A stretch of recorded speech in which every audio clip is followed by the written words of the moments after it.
Hello, Kabaro.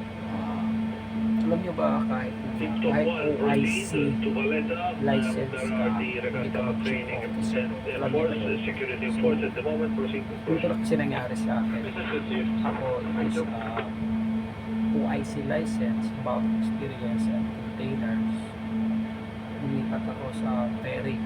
So, dito below 500 cruise tonnage siya. So, pwede ako mag-chief officer kasi below siya 500 cruise tonnage. So, yun.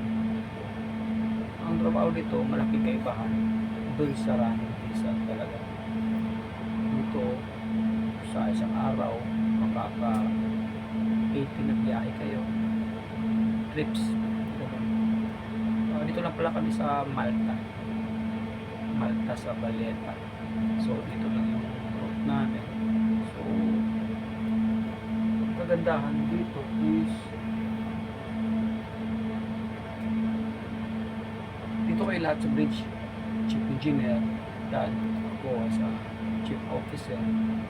So, wala naman kaibahan yung bridge equipment kung anong meron dun sa malaking barko. Yun din, meron din dito sa fast ferry. Kaibahan lang yung takbo. Kasi takbo nito, matakbo ko ng 30 plus. Yung iba na ferry is matakbo ng 30 plus, not 31 knots. So, yan, pakita ko sa inyo kung anong meron dito sa bridge ng fast ferry. So, minsan palipat-lipat ako ng ferry.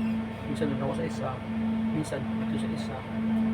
Marami kasi isa may parating naman na bago. So, meron din silang malaki. So, depende sa schedule kung saan ka ma-assign na ferry. So, hindi naman ako lang ang chief officer dito. Bali, 4 kami rotation. Yan. Tapos, pag papahinga kami, hindi kami doon sa ferry. Pupunin kami ng service namin at kami doon sa flat namin. Yung flat na tawag na condo. Bali, doon kami naka-stay in. So, tapos ang pa namin biyahe, diretso kami doon sa at tapos sunduin ulit kami at doon kami dito. Parang nangyayari sa amin is parang yung tawag ito para land base, parang nangyayari sa amin. Pero sa ferry ko trabaho.